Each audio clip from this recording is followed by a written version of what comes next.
Eyewitnesses saying a bottle had been thrown and a fight started. A nearby tapas bar then prepared to close, anticipating this. Seen here after the England quarter-finals, but this time it wasn't to be. Disappointment on many faces, others though proud the team got this far.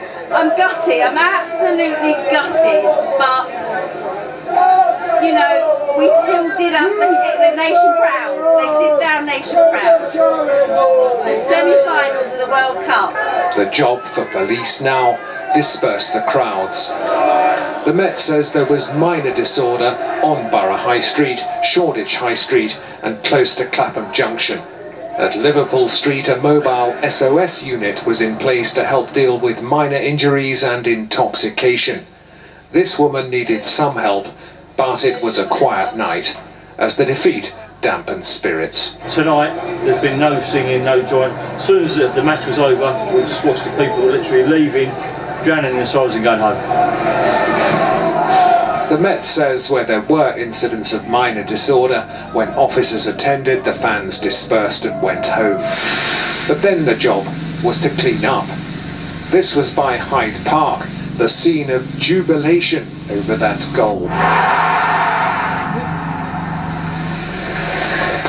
Left behind in the early hours, just some rubbish and an England flag, which street cleaning foreman Joseph wasn't prepared to throw away. It's not going in the bin. Definitely not. That's not rubbish. A flag is not rubbish. It's symbolising the country, come on. Joseph says he'll now keep this flag until the next World Cup, hoping for an England win then. Gareth Furby, BBC London News. The rollercoaster of emotions. Staying with football for a moment, and the future of Chelsea boss Antonio Conte, who may be departing after 2 years. The club have so far refused to comment, but the 48-year-old's exit has been anticipated all summer, as Tulu Adeye reports. It all started so well. This was Antonio Conte celebrating winning the Premier League with Chelsea last year. But it looks like it's goodbye to yet another manager at the club. There's been no formal announcement of his departure, but rumours are rife with media reports both here and in his native Italy. Antonio Conte joined Chelsea in 2016 from his role as the manager of Italy's national side. He won the Premier League title with the club in his first season and the FA Cup in May. But his exit has been anticipated all summer after the Blues missed out on Champions League qualification, finishing just 5th in the Premier League. There was suggestions maybe in the second half of the season his job was under threat. The supporters at Chelsea have got used to the fact that things change, and they just have to accept that this is the way that the club operates, that there is an expectation, a high expectation, that they will be competing at the highest level, challenging for titles, representing the club in the Champions League rather than the Europa League, and that the price of failing to deliver that is that there will be a change. Players come and go, managers come and go, but the key element for Roman Abramovich and Chelsea is that the club is successful. Ex-Napoli manager Maurizio Sarri is expected to take over. Should he be appointed, he would be Chelsea's 9th full-time manager since Roman Abramovich bought the club in 2003. History suggests Conte's departure will hardly shake Stamford Bridge to its foundations. This is a club used to major change, and it has proven it has the infrastructure to cope. Tulu Adeye, BBC London News. OK, still to come before 7. Find out why part of the Natural History Museum has gone dark and been taken over by bats. And here at Wimbledon there may well be some showers tomorrow and things could be hotting up for the weekend. I'll have the full forecast later in the programme.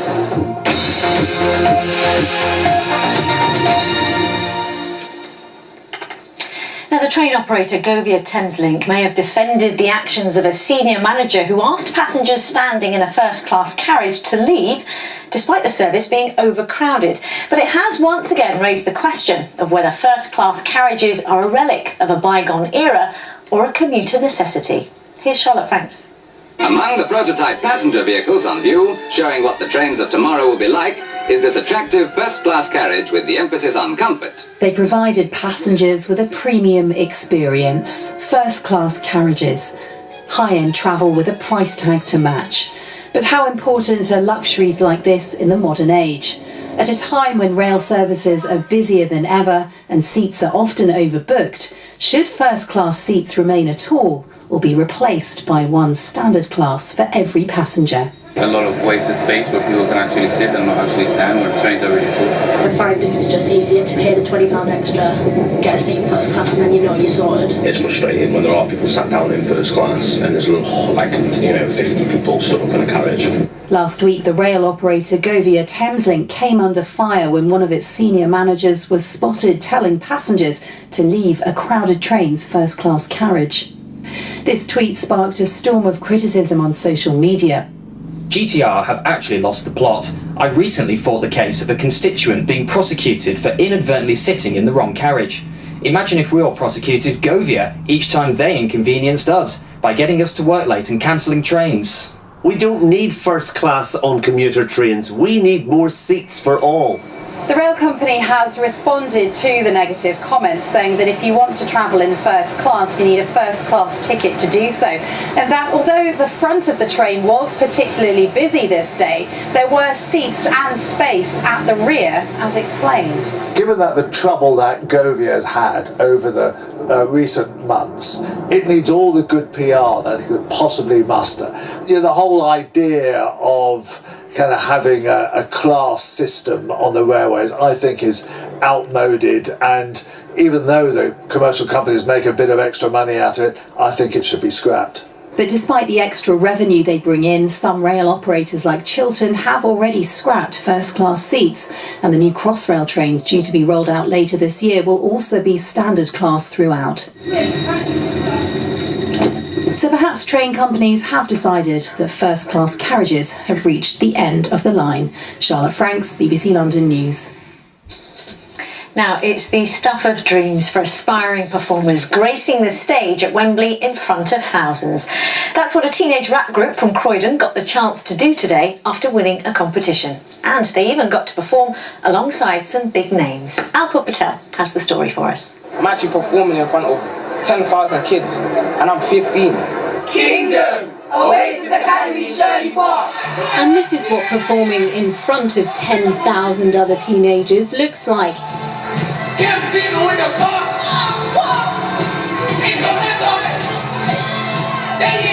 Kingdom, a school rap group from Croydon, opened Rock Assembly, an event put on by the charity Transformation Trust, alongside more established acts like The Vaccines and Wretch 32.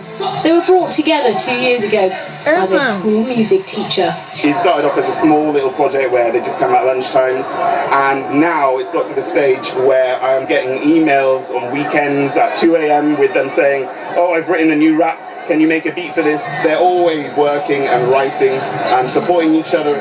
I've never been in a community, regardless of it being young, old, who are so invested in each other and invested in what they're doing. As well as the music, today is about inspiring youngsters into the world of work. And there are around 20 companies, everything from banking and tech to the Royal Air Force, trying to encourage youngsters to think about their opportunities. Back on the main stage, some members of Kingdom know exactly what they want to do in the future. I do want to be a singer, I really, really do. So I hope this performance now is going to change everything, especially for everyone else, not just me. It's not really a band, it's more like a family. Like, we all look out for each other. Whenever somebody needs help, we're all there for each other. They describe themselves as a family, and they describe how I'm part of that family, and it really does feel like that. So my pride for them there are no words for it. Alpha Patel, BBC London News. Wow. Congratulations to them. Congratulations now, these might look like stars, but this is actually the sort of light you get right down in the depths of the ocean. It's just one part of a new exhibition at the Natural History Museum, shedding light on creatures who live in the dark and survive without sunlight. Wendy Hurrell has more. Night at the Natural History Museum, where thrive owls, nightjars and moths, urban animals too, and an invitation to a sensory experience. All very familiar and lamp-lit at first. Then it gets even darker as you're immersed into the world of caves, this one filled with flitting bats. And this is how the world looks to the snakes that hunt those bats. Imagine looking up and seeing these guys hanging from the ceiling. When you add water, things get even more weird. There we've got the blind cavefish. Live exhibits. They don't have eyes at all. They don't need them. There's no light. So they manage to swim around without bumping into the rocks, without bumping into each other, and they manage to find their food, all by alternative senses. So you'd think there would be eyeless fish in the ocean depths. Not so. Because it's not dark under the ocean.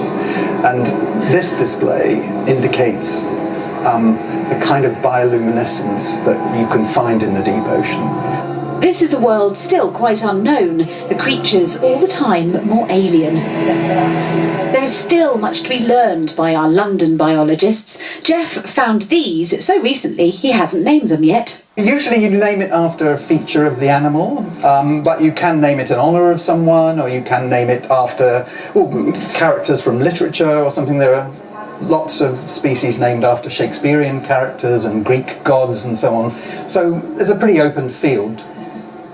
We'll just call it Bob for now. Bob the shrimp. Bob the shrimp, yes. Life in the dark.